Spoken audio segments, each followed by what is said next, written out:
Sudah bukan rahasia lagi, semua orang mengakui kalau orang atau suatu bangsa yang mabuk dogma itu masih nalarnya lemah. Dan ini terjadi di bangsa kita.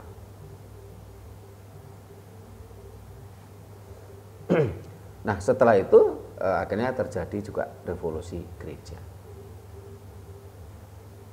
Karena kesadaran-kesadaran mulai tumbuh. Kalau kita baca di media, di Eropa itu banyak rumah-rumah ibadah yang dijual. Karena sudah kehilangan umatnya yang beribadah di tempat ibadah tadi. Nah, di Indonesia pun kalau saya lihat ini sudah mulai ada indikator tadi. Banyak sekali rumah-rumah ibadah itu kalau untuk ibadah itu umatnya cuman kadang-kadang hanya sebanyak jari tangan ini, atau kadang-kadang nggak ada.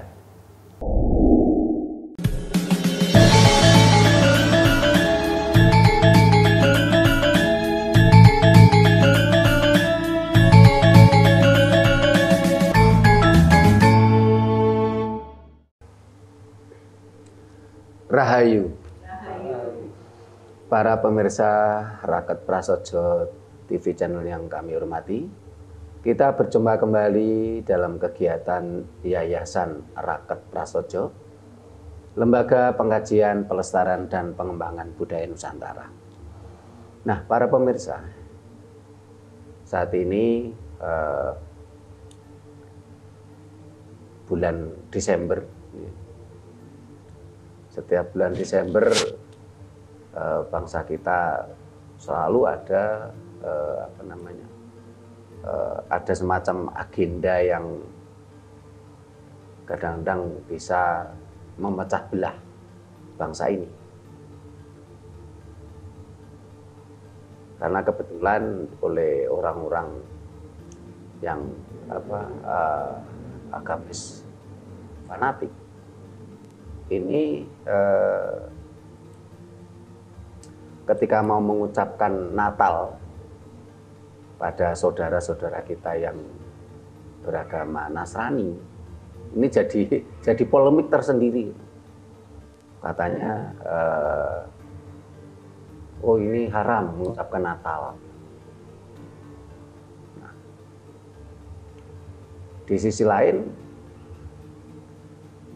hal ini menjadikan kita terinspirasi untuk menelaah tentang peradaban yang ada. Sehingga kita akan mengangkat tema Nusantara harus belajar dari sejarah gelap Eropa dan India. Kalau beberapa orang yang pernah membaca tentang sejarah, bangsa Eropa ini pernah mengalami kegelapan. Bahkan kalau kita lihat berbagai literasi, pada abad ke-7, ketika Eropa masih gelap gulita, abad ke-7 sampai abad ke-9 ini Eropa masih gelap gulita. Mereka belum mengenal peradaban sama sekali. Sementara leluhur kita, leluhur Nusantara ini sudah mengenal peradaban yang sangat luar biasa. Ketika kita lihat Candi Borobudur, diperkirakan dibangun pada masa abad ke-7. Borobudur ada reliefnya tentang perahu kapal besar, kapal layar, kapal jung yang sangat besar, dan sudah mengenal ilmu navigasi. Dan leluhur kita sudah memahami betul kapal layar tadi, kapal jung tadi, ini memakai tiang pancang layar ini dibuat miring, bukan dibuat tegak. Dan ini ternyata adalah sebuah teknik tersendiri supaya kapal layar tadi ini mampu melaju dengan cepat. Karena tiang pancang layarnya dibuat miring. Dan ada pengendali arah dari layar tiang pancang tadi. Ini udah luar biasa, sementara Eropa pada waktu itu masih gelap gulita.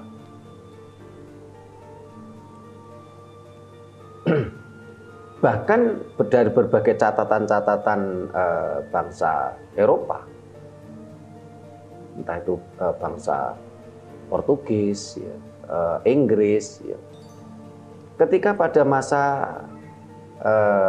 abad ke-13,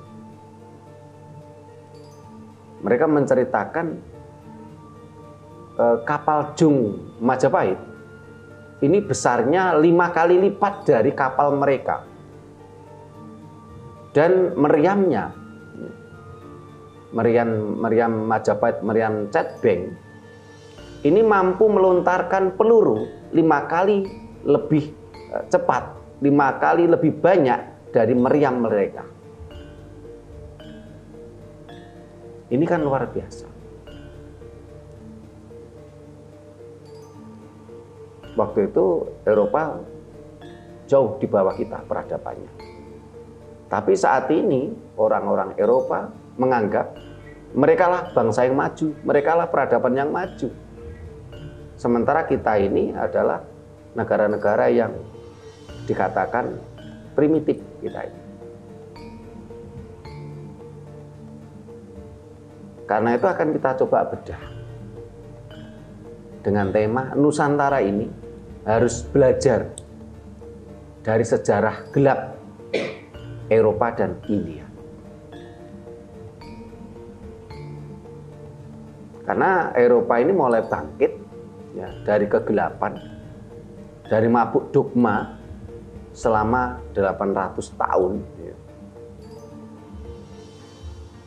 Ini setelah adanya revolusi Renaissance, revolusi industri Paris, dan revolusi gereja. Sebelumnya mereka mabuk dogma. Bahkan mereka tega antar saudara, antar keluarga. Mereka berkonflik, berperang, saling bunuh hanya karena beda yang diyakininya.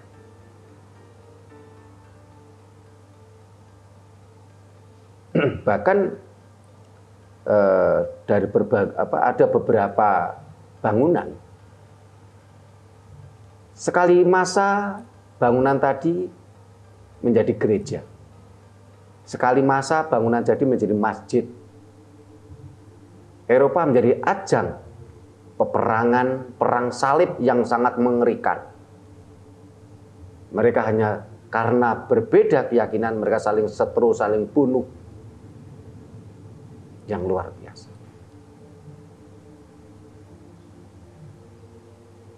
Nah, itu akan coba kita bahas, kita bedah. Ya. Bagi para pemirsa, kalau memiliki literasi lebih dari kami, memiliki informasi lebih dari kami, ya mohon diberi tambahan literasi. Tujuan kita apa? Supaya Nusantara ini bangkit kembali. Dulu kita jauh di atas Eropa.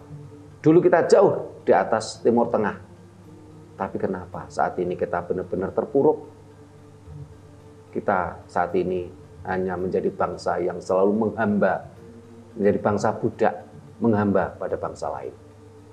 Kita dianggapnya bangsa primitif. Kita harus banyak belajar dari sejarah gelap Eropa dan India. Nah, ini untuk bahasan ini supaya menarik. Ini biar ngobrolnya enak. Ini kita pancing barangkali Mas Anton, oh ya, sebelah kiri saya ini Mas Hendrik Saputra. Ini sebenarnya kenal kita sudah lama, mencermati YouTube kita sudah lama, tetapi masih sebagai anak muda ini masih kayak iya, kayak tidak, ragu-ragu untuk gabung. malam ini sudah memantapkan diri gabung ke kita. Demi apa? Demi siapa? Demi bangsa ini ke depannya. Supaya semakin banyak yang tercerahkan. Beliaunya masih anak muda. Nah, ini siapa lagi yang mau nanya dulu, Mas Anton atau Mas Hendri dulu? Mas Anton dulu, ya, silakan. Rahayu Romo. Ya, Rahayu. Dari itu masalah Renesis itu yang apa yang bisa kita petik dari peristiwa itu, yang buat percontohan lah gitu. Itu aja Romo. Terima kasih Mas Anton. Mas Hendrik silakan. Rahayu Pak. Rahayu. Latar belakang dari kebangkitan revolusi tadi itu apa sih latar belakangnya? Itu mawon. Terima kasih Mas Hendrik. Ada sesuatu yang harus kita bisa kita petik dari sejarah Eropa. Saat ini ada dua keyakinan yang selalu berseteru. Ini bukan rahasia lagi. Bahkan di Indonesia pun, kalau Desember ini kan sering ada perseteruan. Yang umat Islam moderat menyampaikan selamat Natal kepada saudara-saudaranya yang beragama Nasrani. Yang umat Islam yang radikal ini mengatakan ini haram. Terus bahkan bukan rahasia lagi dan menjadi sejarah bangsa ini bagaimana ada orang yang dengan keyakinannya ini ingin ngebom gereja. Sampai ada beberapa kali catatan sejarah gereja ini dibom, bom bunuh diri. Mereka dengan keyakinannya mereka saling berseteru, saling berkonflik. Walaupun kalau dipikir sebenarnya kita ini kan saudara setanah air, sama-sama putra pertiwi, putra Nusantara. Tetapi hanya karena keyakinan mereka berseteru. Berseteru pada sebuah ajaran yang memang terjadi konflik warisan.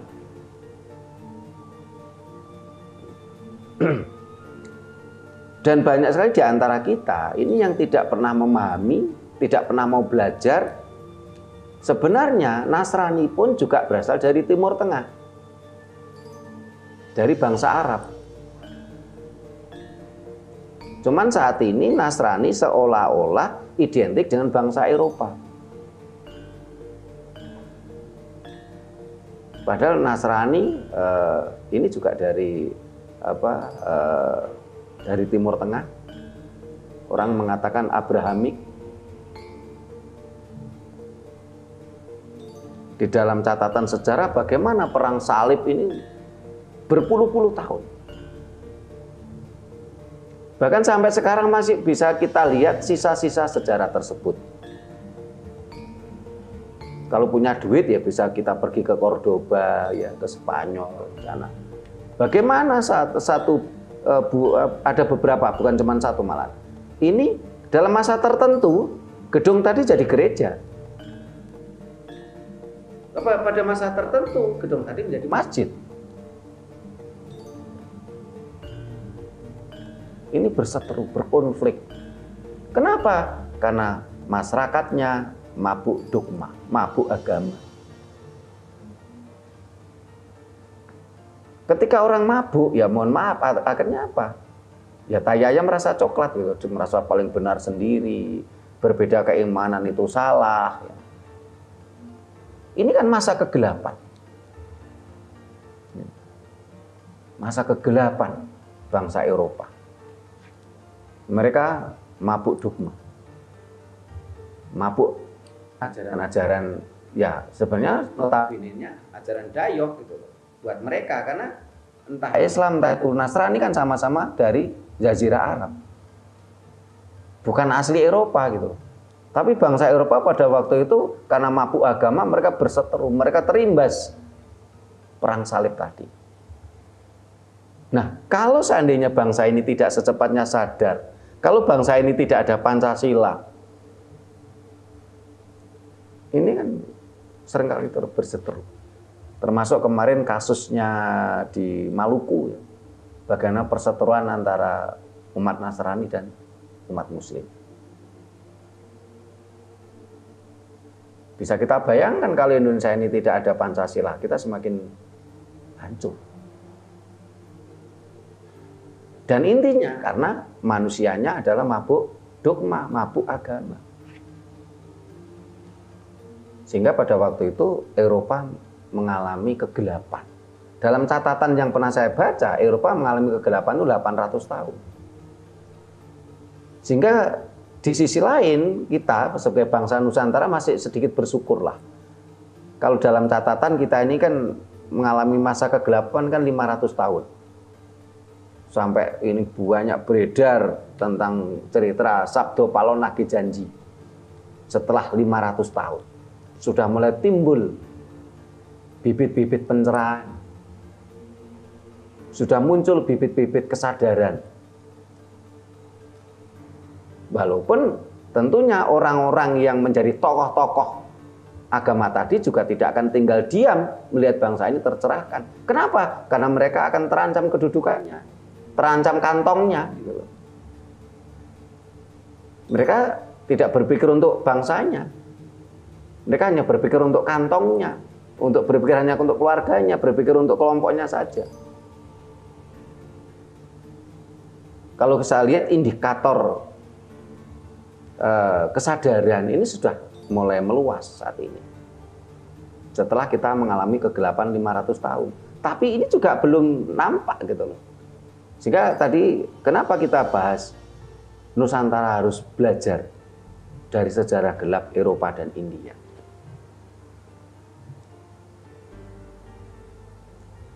Eropa setelah mengalami kegelapan tadi, karena mabuk dogma, mereka adanya cuma berseteru, berkonflik, nggak ada habisnya. Energi mereka habiskan untuk saling berkonflik, berkelahi antar saudara sendiri.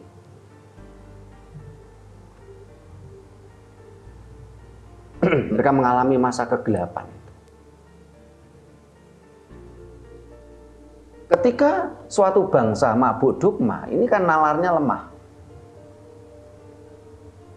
Nah, ketika ketika bangsa Eropa itu mulai mengalami pencerahan, nalar mereka kan akhirnya kan berkembang.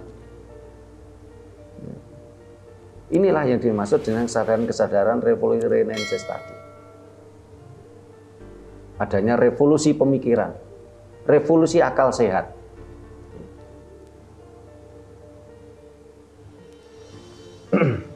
Ketika mulai berkembangnya akal sehat, mereka akhirnya banyak penemuan-penemuan teknologi. Salah satunya akhirnya memicu adanya revolusi industri di Prancis.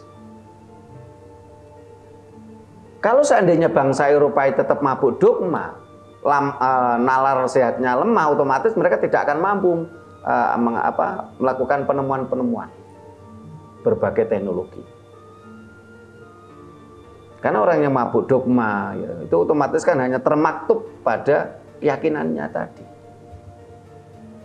Ini sudah bukan rahasia lagi, semua orang mengakui kalau orang atau suatu bangsa yang mabuk dogma itu masih nalarnya lemah. Dan ini terjadi di bangsa kita.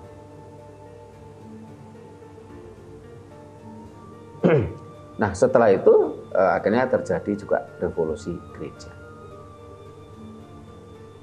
Karena kesadaran-kesadaran mulai tumbuh. Kalau kita baca di media, di Eropa itu banyak rumah-rumah ibadah yang dijual. Karena sudah kehilangan umatnya yang beribadah di tempat ibadah tadi. Nah, di Indonesia pun kalau saya lihat ini sudah mulai ada indikator tadi. Banyak sekali rumah-rumah ibadah itu untuk ibadah itu umatnya cuman kadang-kadang hanya sebanyak jari tangan ini. Atau kadang-kadang nggak ada. Kecuali pada ibadah-ibadah tertentu. Tapi ada kesehariannya nggak lebih dari 10 orang. Nampaknya mereka mulai ada kesadaran, tapi mereka juga masih takut-takut untuk mengakui kalau dia ini mulai tercerahkan dari mabuk dogma. Nah, nampaknya ya orang Eropa ini juga cerdas. Setelah mereka adanya revolusi industri, revolusi teknologi, mereka kan akhirnya kan melakukan ekspansi. Akhirnya perjalanan mulai adanya yang mencari kemana dia mendapatkan rempah-rempah. Karena Eropa itu dengan posisi yang yang dingin, mereka butuh rempah-rempah untuk penghangat tubuhnya. Selama ini mereka mendapatkan rempah-rempah dari pedagang-pedagang Timur Tengah. Pedagang Timur Tengah ya dapatnya dari kita. Karena setelah Kekaisaran Ottoman Turki ya, ini kan mampu menaklukkan, menjajah Nusantara, termasuk bangsa kita. Sehingga di video kita yang lain sempat kita bahas bangsa mana saja yang pernah menjajah kita. Yang pertama adalah Kekhalifahan Ottoman Turki. Tetapi di dalam catatan buku sejarah, pendidikan sejarah di sekolah-sekolah kita ini tidak pernah dicatat ini. Padahal jelas-jelas bangsa ini yang menjajah pertama kali adalah Ottoman Turki. Mereka lah yang andil dalam kehancuran kerajaan Majapahit. Nah, pedagang-pedagang Arab inilah yang membawa rempah-rempah ke Eropa. Nah, setelah itu Eropa mulai bangkit, mereka tidak lagi mabuk agama, ya, mereka menemukan banyak teknologi, ya, banyak penemuan-penemuan, ya. Akhirnya mereka akan melakukan pencarian. Di sisi lain, pada waktu itu Kekhalifahan Ottoman Turki mulai lemah juga. Sehingga menjelang Perang Dunia Pertama, Kekhalifahan Ottoman Turki ini dikenal dengan istilah The Sick Man of Asia. Orang sakit dari Asia. Sehingga akhirnya kan terjadilah Perang Dunia Pertama dan Turki kalah. Kekhalifahan Ottoman Turki kalah. Akhirnya oleh presiden pertama Turki, kalau nggak salah Abdul Nasser, Mas Hendrik masih ingat ya, pelajaran sejarah ya. Ini merubah sistem kerajaan Turki dari kekhalifahan menjadi kepresidenan. Ya kalau nggak salah Abdul Nasser, presiden pertama Turki. Kalau salah ya pemirsa dibenahi. Karena yang ingin saya sampaikan bukan soal itunya, tapi esensinya. Bagaimana bangsa Eropa mengalami kegelapan karena mabuk dogma, mabuk agama. Setelah itu mereka tercerahkan. Setelah tercerahkan, mereka melakukan ekspansi. Dan mereka akhirnya menyadari betul, oh ternyata agama bisa menjadi senjata untuk menaklukkan bangsa lain. Sehingga akhirnya orang-orang Eropa yang melakukan ekspansi ke negara-negara Asia, mereka terkenal dengan istilah itu gold, glory, gospel. Mereka para kapitalis tadi ini selalu membawa misionaris. Jadi bangsa yang mereka ekspansi ini dibuat mabuk agama. Para kapitalis tadi berani membawa misionaris, membawa orang-orang agamis, bahkan orang-orang agamis tadi dibiayai hidupnya, gitu loh. Supaya apa? Bangsa ini, bangsa di Asia itu mabuk agama. Dan itu tidak hanya terjadi di Indonesia. Dan waktu itu yang namanya pemerintah Hindia Belanda saja. Termasuk Malaysia, ya, Filipina, Singapura, ya, India, ya. Ini dibuat mabuk. Sementara bangsa kita memang sebelumnya sudah mabuk agama dulu dengan kehancuran Majapahit. Kita dikuasai oleh Ottoman Turki. Dan Kesultanan Demak itu merupakan kekhalifahan ing tanah Jawi, perwakilan dari Ottoman Turki. Kita dijajah, kita sudah mabuk agama pada waktu itu. Kita tidak lagi berpikir sehat seperti leluhur-leluhur kita sebelumnya. Dan inilah fakta sejarah gitu loh. Kita bukan mau menyerang agama apapun, yang kita sampaikan adalah fakta sejarah. Kita sudah mabuk agama tadi, kita akhirnya dijajah, kita dikuasai, kita dengan begitu senang, sukacita, dengan cerianya kita malah mengambah menjadi budak bangsa lain. Karena kita tergiur dari janji-janji Fata Morgana yang disampaikan oleh sales-salesnya. Dan ini memang ada sebuah kerjasama bagaimana kapitalis membiayai misionaris. Misionaris tadi, orang-orang agamis tadi yang selalu membuat mabuk bangsa kita. Bangsa di Asia yang dikuasai oleh para kapitalis tadi.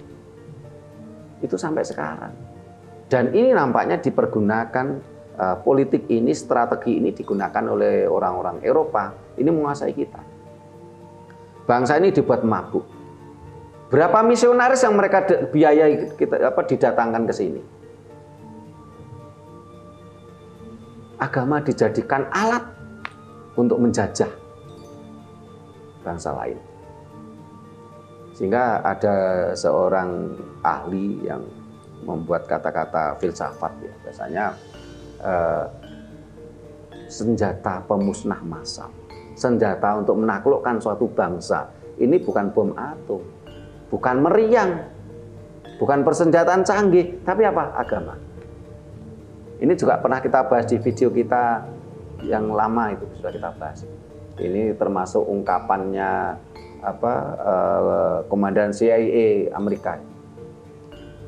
Mereka benar-benar menyadari itu. Wah, ini suatu strategi yang jitu untuk menguasai bangsa lain. Sekarang tergantung bangsa kita. Bangsa kita ini mau nggak belajar dari sejarah gelap Eropa dan India. Kalau kita mau belajar, ya kita bangkit, kita sadar.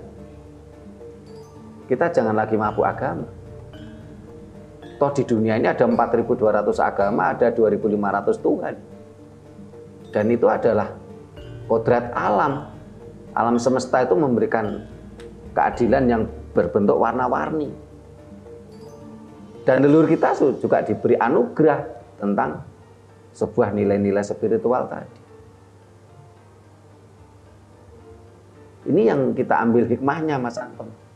Dari adanya revolusi Renaissance, revolusi industri di Paris, revolusi gereja di Eropa tadi.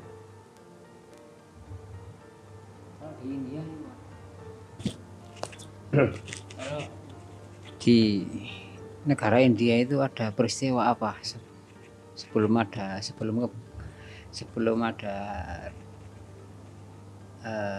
kebangkitan kesadaran. Makasih Mas Anton. Mas Hendrik mau nanya lagi? Nah, sebelum jawab tanyanya Mas Anton, kita lanjutkan tadi. Nah, akhirnya Eropa menguasai bangsa ini setelah kejatuhan kekhalifahan Ottoman Turki. Setelah Perang Dunia Pertama. Itu jajahan-jajahan Turki kan otomatis menjadi milik pemenang. Termasuk di Indonesia ini. Nah, sebelum itu misalnya orang-orang Eropa melakukan ekspansi ke sini. Karena mereka sudah tercerahkan. Orang-orang Eropa pertama datang ke Asia. Ini adalah Portugis. Ini datang pertama di penghasil rempah-rempah, yaitu Pulau Maluku. dan di Maluku, terus di Batavia, ya, Sunda Kelapa pada waktu itu, ya, yang dipimpin oleh Alfonso de Burguegue. Nah, dalam perjalanannya Alfonso ini yang bangsa Portugis ini kan kalah bersaing dengan pemerintah Inggris, oleh pemerintah Britania Raya. Akhirnya Alfonso de Burguegue ini menguasai pulau kecil, yaitu Pulau Timor. Akhirnya Portugis menjajah Timor sampai tahun 1970-an. Setelah itu adanya waktu itu ada semacam misalnya pemilu rakyat ya, waktu itu bangsa Timor ini mau merdeka sendiri ataukah ikut Indonesia ataukah ikut Portugis waktu itu, dan akhirnya dimenangkan yang pro Indonesia pada waktu itu. Jadi Pulau Timor ini melakukan semacam jajak pendapat itu sudah 2 kali. Yang terakhir kemarin yang pro Indonesia kalah. Yang dulu yang pro Indonesia yang menang dari 3 pilihan. Merdeka sendiri, gabung Indonesia, dan wilayah Portugis. Orang-orang Eropa masuk ke sini, mereka juga membawa konsep Gold Gloris Gloria. Gloris Gospel. Dia ingin dapat emas. Dia ingin juga dengan membawa sebuah keyakinan untuk memabukkan bangsa tadi. Nah, ketika suatu bangsa yang mabuk agama tadi, otomatis kan mudah dikuasai. Mudah dikuasai. Karena bangsa yang mabuk agama tadi nalar ziatnya lemah, akhirnya apa? Ya mereka nggak berkembang. Akhirnya begitu mudahnya sumber daya alam kita dikuasai mereka, sumber daya manusia pun mereka kuasai gitu.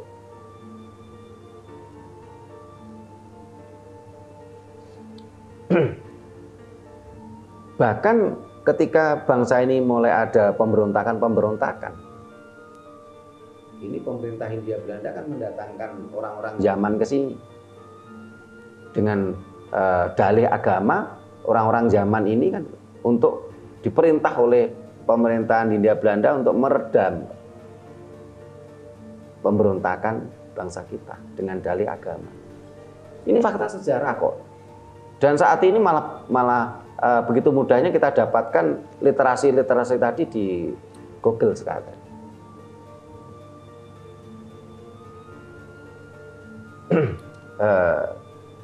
Itu hikmah yang bisa kita ambil dari perjalanan bangsa Eropa tadi.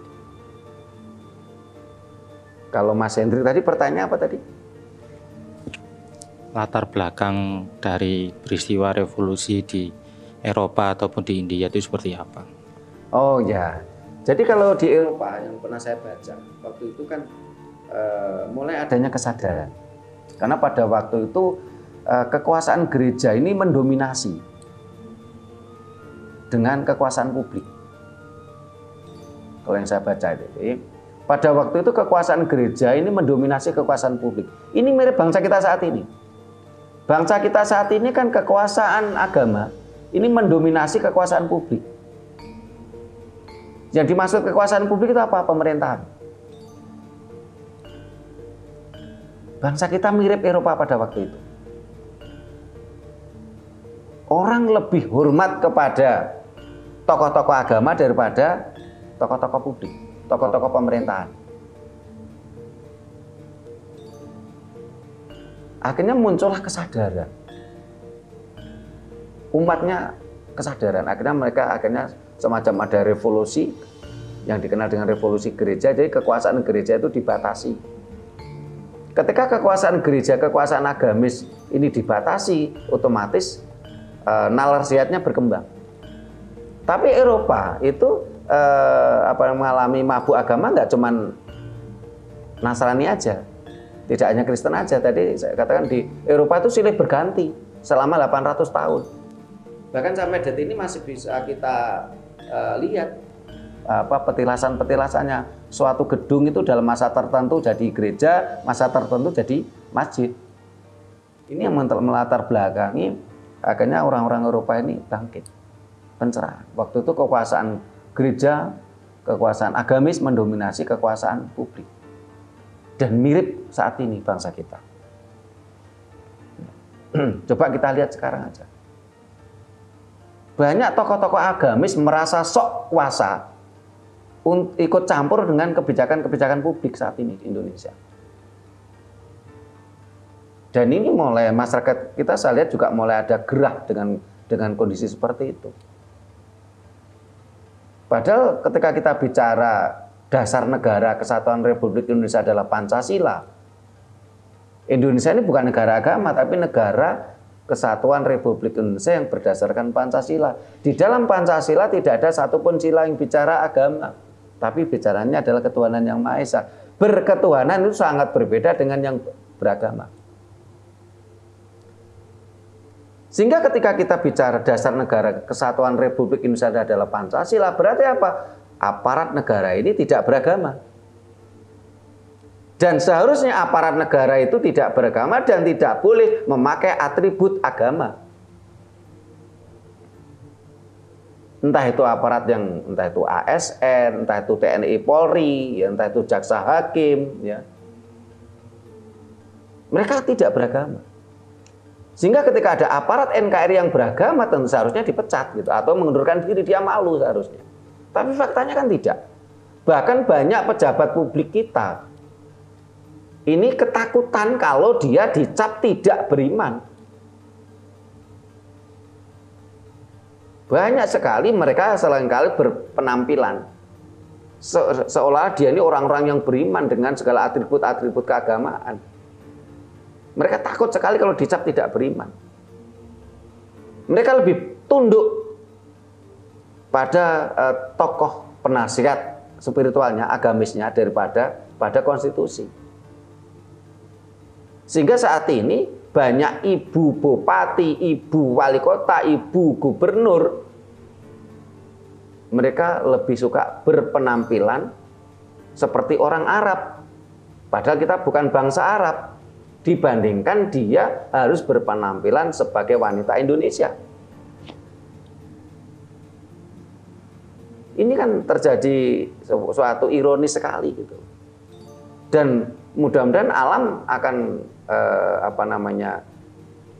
memberikan anugerah kepada kita, alam berkehendak, Indonesia pun akan terjadi revolusi seperti itu, seperti di Eropa tadi.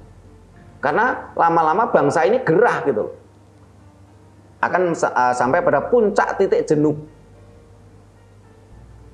Karena banyak tokoh-tokoh agamis yang inginnya itu mendominasi kebijakan publik, mempengaruhi kebijakan publik. Sementara dogma dan dalil itu sangat unlogis gitu.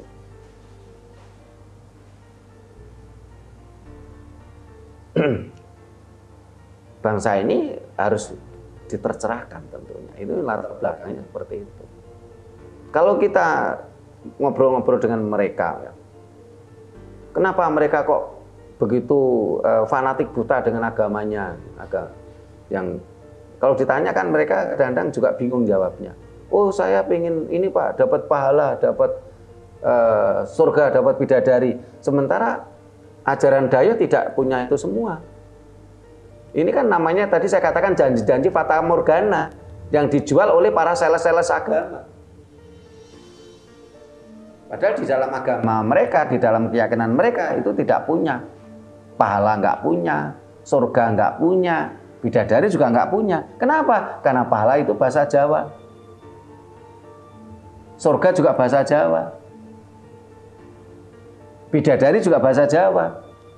Yang mereka jual adalah janji-janji fata morgana yang di dalam agama mereka juga nggak ada sebenarnya. Tapi bangsa ini silo oleh janji-janji fata morgana tadi. Ini yang melatar belakangi Mas Hendri sebagai anak muda harus tercerahkan ya demi bangsa ini. Bukan demi pribadi kita, demi bangsa ini ke depan.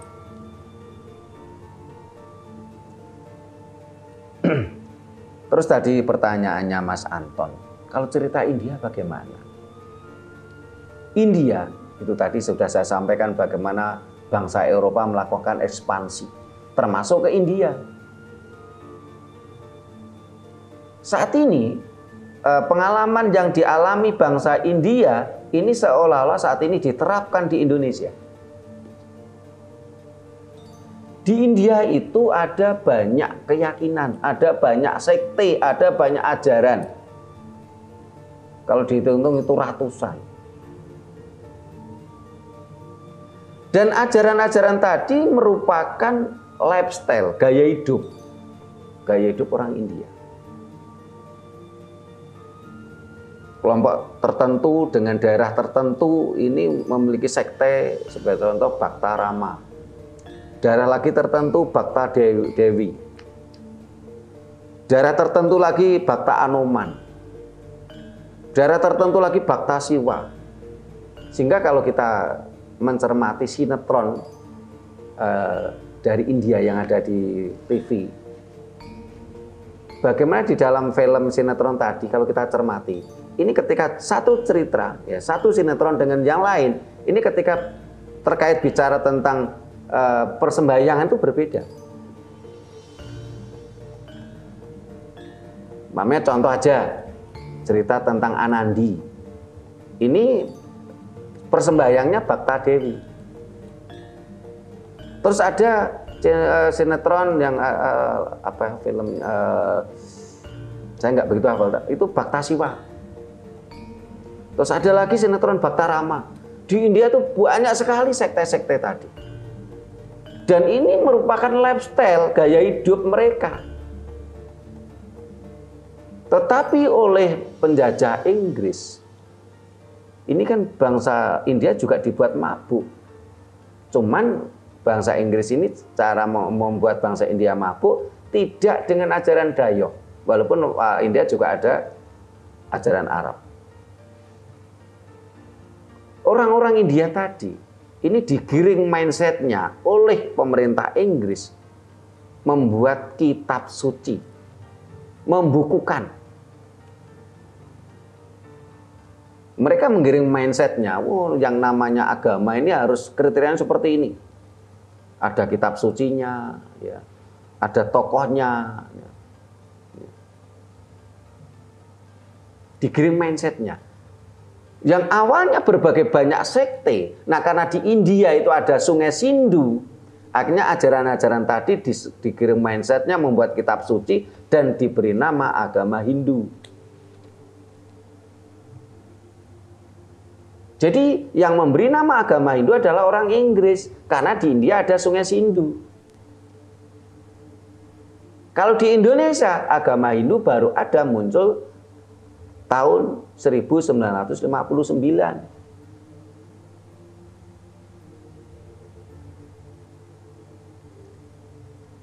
Ketika ajaran-ajaran di India yang awalnya merupakan lifestyle gaya hidup, terus digiring mindsetnya menjadi harus ada kitab sucinya, ada misalnya ada tokohnya, ya. Ini akhirnya menjadi apa? Way of life. Pandangan hidup. Padahal antara lifestyle, gaya hidup dengan way of life, pandangan hidup itu sesuatu yang berbeda. Apa yang dijadikan pandangan hidup adalah kitab suci tadi. Kitab suci yang mereka buat, mereka karang. Mereka tulis, mereka rangkum dari berbagai ajaran-ajaran awal.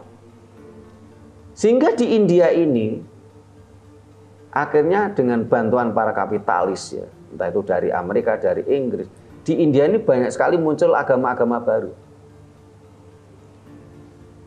yang berwarna Islam. Ada Ahmadiyah, kan juga dari Jazirah India, Mirza Ghulam Ahmad. Terus yang berwarna mirip-mirip tadi, Sindu tadi, itu ada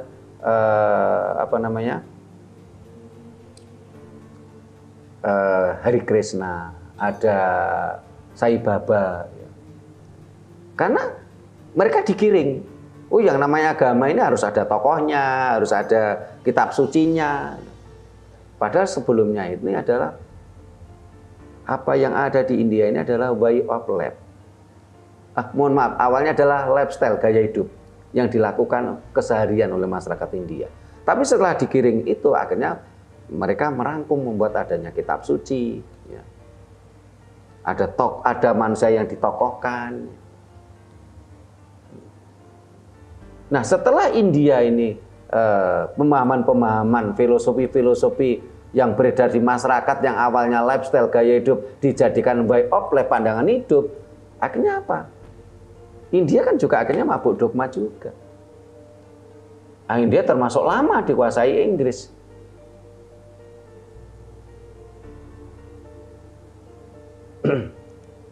Ini sejarah gelap ini yang harus kita pelajari. Sehingga ketika di Indonesia ini saat ini ada gerakan bagaimana ajaran leluhur Nusantara ini dijadikan agama. Mereka digiring harus membuat kitab suci, membuat ajaran. Ajarannya ditulis begini.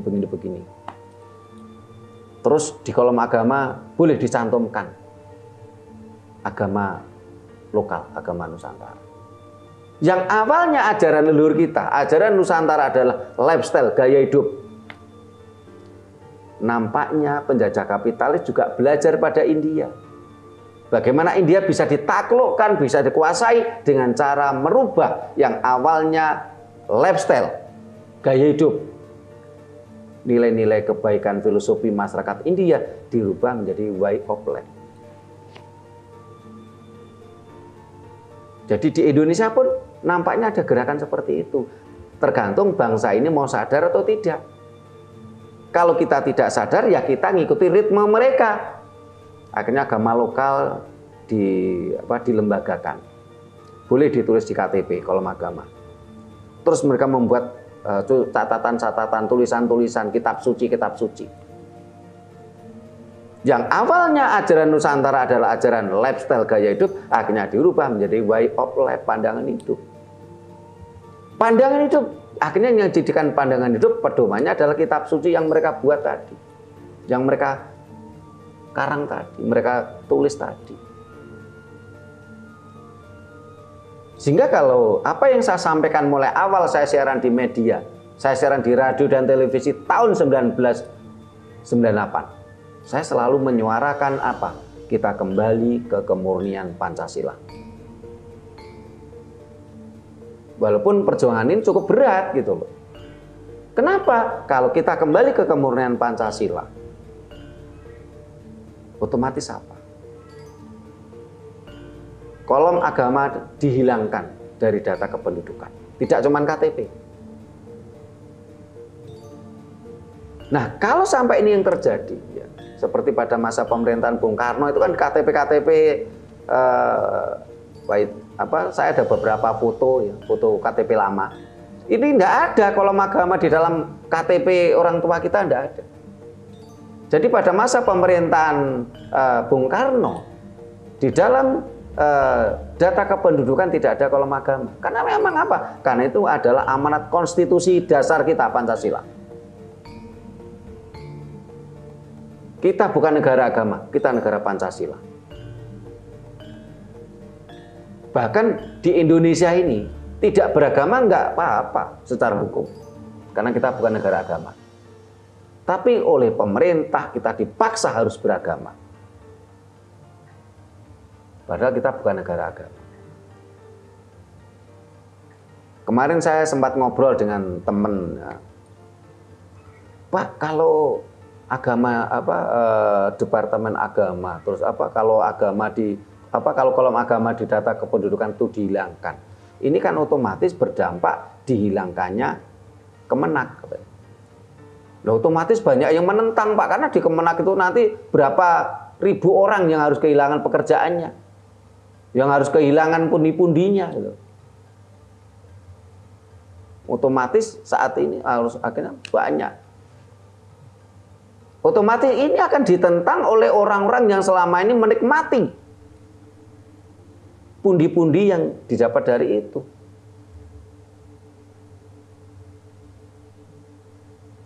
Mulai kantor-kantor tentang agama ini harus mau tidak mau harus ditutup katanya. Termasuk pengadilan agama harus ditutup katanya. Dan saat ini pun terjadi dualitas tersendiri antara peradilan umum dan peradilan agama. Ada dualitas tersendiri dari sisi ekonomi juga dualitas.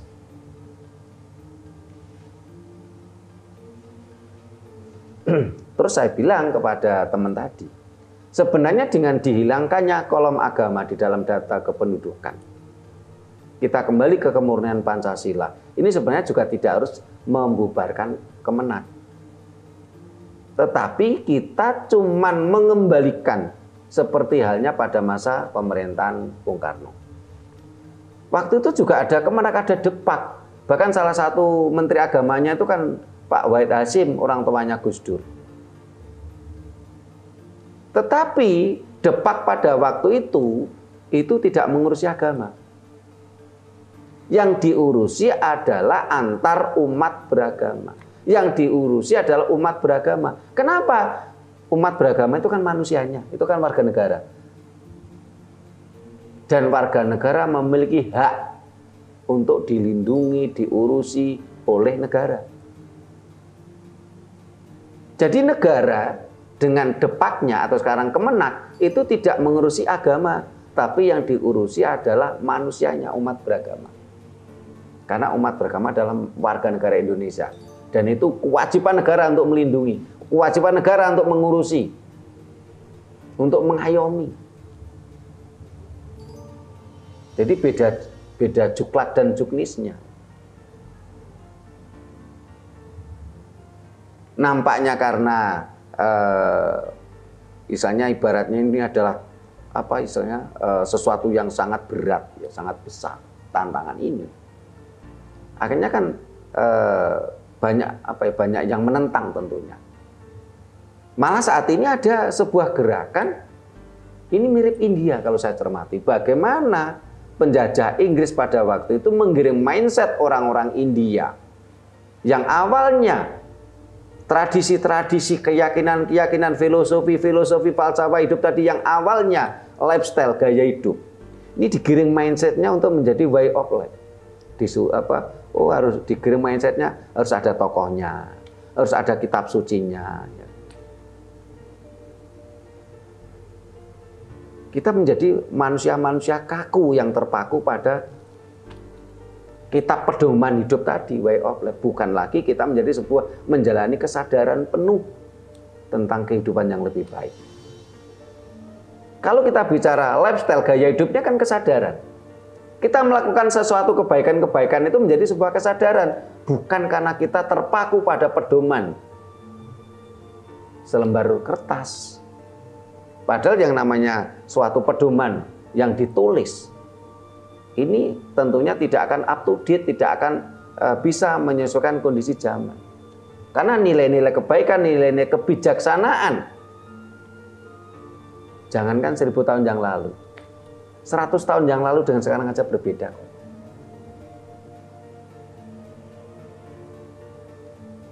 Ini yang harus menjadi renungan kita bersama. Saat ini ada gerakan bagaimana ajaran-ajaran Nusantara ini digiring untuk menjadi dilembagakan menjadi sebuah agama yang nanti ditulis di kolom agama, terus digiring untuk menulis menulis atau mengarang sebuah buku yang untuk jadi pedoman. Ini kan menjadi way of life. Ini ada degradasi yang awalnya lifestyle, gaya hidup menjadi way of life, pandangan hidup. Bangsa ini akan semakin terpuruk kalau itu terjadi. Ini seperti India. Ketika bangsa India, ketika Eropa sudah mulai meninggalkan dogma-dogma, buku-buku pedoman yang kaku, loh kok malah kita mengarah ke sana. Ini kan terjadi kemunduran. Sebenarnya udah bagus nih founding father kita yaitu Bung Karno dengan Pancasilanya.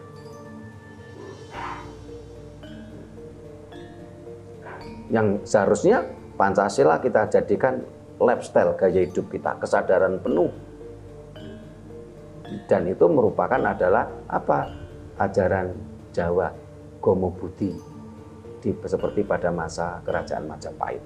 Sehingga Kerajaan Majapahit pada waktu itu negara yang makmur, sejahtera, dan rakyatnya berjalan dengan kesadaran. Digambarkan negara Kertagama, negara yang makmur, yang sejahtera, dan rakyatnya semua berjalan sesuai aturan yang ada dengan sebuah kesadaran. Sehingga disebut Gomo Budi. Budi itu adalah hati nurani, Budi itu adalah kesadaran. Dengan acuan Siwa Buddha. Siwa Buddha adalah apa? Siwa itu angkasa, ya. Buddha itu adalah Ibu Pertiwi. Ini ajaran Ibu Pertiwi Popo Angkoso. Kita kembali ke Ibu Pertiwi kita. Karena kita semua berasal dari Ibu Pertiwi, apa yang kita konsumsi.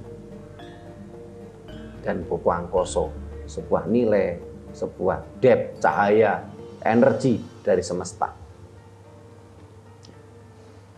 Ya, ada lagi yang ditanyakan, Mas Hendrik?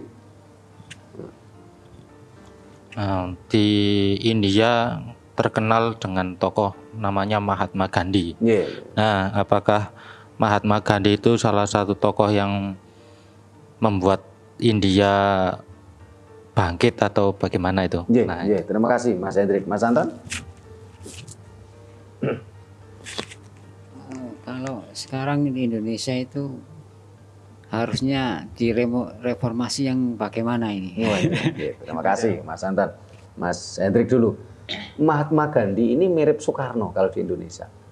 Karena tadi saya katakan bangsa India itu kan mabuk dogma, ya. Mabuk dogma, ya, karena bahkan ada penggiringan mindset yang awalnya lifestyle menjadi way of life tadi. Bangsa India mengalami keterpurukan, kegelapan juga. Nah, Mahatma Gandhi ini memunculkan dengan nilai-nilai kemanusiaan. Akhirnya India juga bangkit. Nilai-nilai kemanusiaan. Dan ini juga harus bisa kita ambil hikmahnya. Kenapa? Jangan kita bicara beragamalah sebelum kita memahami kemanusiaan. Nilai-nilai kemanusiaan kan juga diangkat oleh Bung Karno. Kemanusiaan itu. Kemanusiaan adalah sebuah konsep manunggal. Kemanusiaan dari kata dasar manusia, mendapatkan awalan ke dan an, ini kan sebuah manunggal. Jadi kita sesama manusia harus manunggal. Yang dijiwit loro aja jiwit. Kemanusiaan. Sementara kalau kita bicara nilai-nilai keagamaan berbeda, nilai-nilai beragama. Kita beda agama bisa konflik. Ini fakta sejarah gitu loh. Dengan adanya perang salib itu kan fakta sejarah. Hanya beda agama kita konflik, saling bunuh. Walaupun kita sebenarnya saudara sendiri, sebangsa dan setanah air. Jangankan beda agama, kadang-kadang agamanya sama. Beda tafsir, kita konflik bunuh-membunuh. Agamanya sama, mazhabnya sama, ya gurunya sama. Hanya beda apa? Istilahnya beda pemahaman lain, konflik. Sehingga seharusnya apa ya, kita lebih mengutamakan kemanusiaan tadi. Kita mengutamakan kemanusiaan. Hanya dengan kemanusiaan itulah kita nanti bisa berketuhanan. Saat ini kan bangsa kita terbalik-balik. Kita kemanusiaan aja belum, kita bingung dengan keagamaan kita masing-masing yang membawa perpecahan. Dan itu terjadi di antara kita, terjadi di tengah-tengah kita, di masyarakat kita, bahkan itu terjadi di keluarga kita.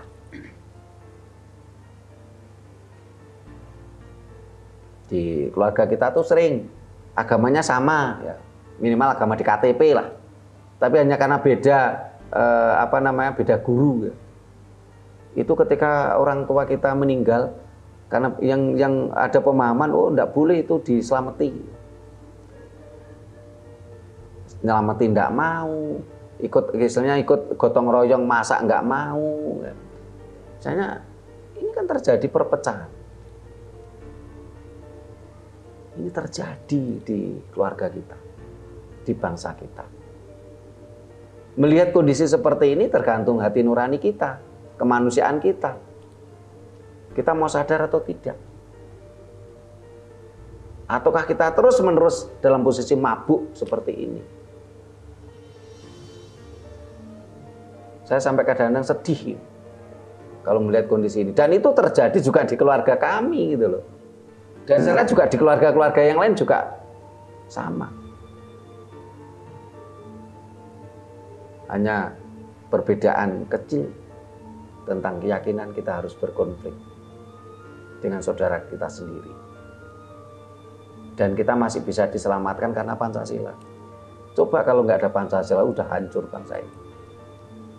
Karena itu gerakan kita adalah kita kembali ke Pancasila yang asli, kemurnian Pancasila. Kita kembali ke Undang-Undang Dasar 45 yang asli yang sebelum diamandemen.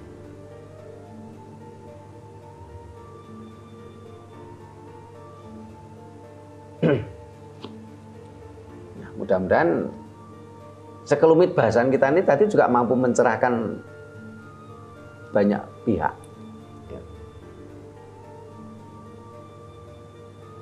Kita utamakan kemanusiaan dan ketuhanan.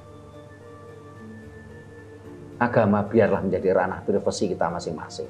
Kita mau berkeyakinan apa. Walaupun kita beda keyakinan, tapi kalau kita pegang kemanusiaan dan pegang ketuhanan, kita nggak akan konflik. Tapi kalau kita mengedepankan keagamaan kita, keyakinan kita bisa konflik. Bahkan kadang-kadang kita lupa kalau ini saudara sendiri, bahkan harus saling bunuh. Dan ini terjadi di Timur Tengah sampai detik ini. Kesadaran itu yang harus muncul, harus tumbuh di tengah-tengah kita, di hati nurani kita. Di India kita mengenal Mahatma Gandhi, di Indonesia kita ada Bung Karno. Tetapi kalau ajaran-ajaran Mahatma Gandhi, ajaran-ajaran Bung Karno ya tidak kita renungkan, tidak kita hayati, tidak kita amalkan, tidak kita kita jalankan menjadi gaya hidup, lifestyle ya, kita akan tercerai-berai. Untuk Mas Hendriknya, ya, Mas Santan tadi apa Mas Santan? Oh iya, kalau saya ketika mencoba melakukan ritual membuka energi alam di keliling Nusantara yang saya lakukan mulai tahun 2010 ya. Ini memang bisa-bisa ada revolusi sosial. Ya, mudah-mudahan memang terjadi revolusi sosial. Kemarin Pak Jokowi sudah mencanangkan revolusi mental. Tapi ini nampaknya juga dikatakan berjalan ya enggak, dikatakan enggak itu sebenarnya juga berjalan. Sekarang ini sudah mulai ada perubahan-perubahan. Nampaknya Pak Jokowi adalah salah satu manusia yang dikirimkan alam semesta untuk memperbaiki bangsa ini, untuk menyadarkan bangsa ini. Tergantung kita mau sadar atau tidak. Ya mudah-mudahan terjadi revolusi sosial, Mas, untuk sebuah kebangkitan. Seperti halnya Eropa. Kita harus banyak belajar tentang sejarah gelap Eropa dan India. Barangkali apa yang saya baca tadi baru sekelumit, biarkan nanti para pemirsa yang menambahi. Karena keterbatasan saya juga dalam waktu membaca di beberapa literasi. Tapi kalau sampai terjadi revolusi alam seperti yang dijongkok oleh leluhur kita, ada jongkok atau prediksi untuk memulai kejayaan Nusantara. Ini kan bakal ono hardane maruta dahono tirta lan bantala. Bakal ono hardane maruta tirta bantala dan dahono. Akan ada marahnya tanah, air, api, dan udara. Ini kan berarti revolusi alam kalau sampai terjadi itu. Kalau ada revolusi alam, otomatis kan akan banyak korban jiwa nantinya. Sehingga akan ada ungkapan lain, bahasanya kadyo bantolo ginaru. muga sing slamet iku sing luput saka sak sela-selaning garu. Jadi digambarkan alamnya akan hancur lebur seperti tanah sawah yang digaru. Kalau tanah sawah dibajak itu kan tanahnya masih besar-besar. Tapi kalau digaru itu kan hancur. Digaru. Digaru oleh alam semesta. Nah, hanya orang-orang yang eling lan waspada lah yang bisa lepas dari bencana ini, dari revolusi alam ini. Luput sak selo-selaning garu.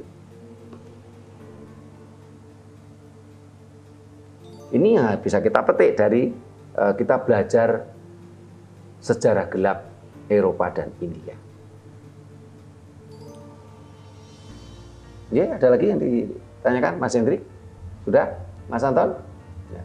Nah, para pemirsa yang saya hormati, demikian tadi obrolan kita. Nusantara harus belajar dari sejarah gelap Eropa dan India. Mereka pernah mengalami kegelapan yang beratus-ratus tahun. Tercatat 800 tahun mereka mengalami kegelapan. Mereka mabuk dogma, mabuk agama. Mereka saling berkonflik antar keluarga sendiri. Orang-orang agamis mendominasi kebijakan-kebijakan publik. Terjadilah carut marut, enggak karuan. Tapi mereka mampu melewati sisi gelap mereka. Mereka mampu melewati sejarah gelap mereka. Setelah mereka berdarah-darah, saling konflik antar saudara. Mari Nusantara harus belajar dari sejarah gelap Eropa dan India. Supaya kita bisa bangkit. Dulu kita adalah bangsa yang peradabannya maju. Ketika Timur Tengah kita, ketika Eropa masih gelap gulita, bangsa kita sudah punya peradaban maju. Yang sudah mampu membuat candi-candi besar. Dan itu adalah bukti peradaban arsitektur yang luar biasa. Kenapa saat ini kita menjadi bangsa yang lemah? Kenapa saat ini kita menjadi bangsa yang dengan sukacita memperbudak diri pada bangsa lain?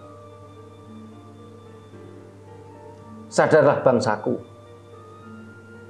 Jayalah Nusantaraku.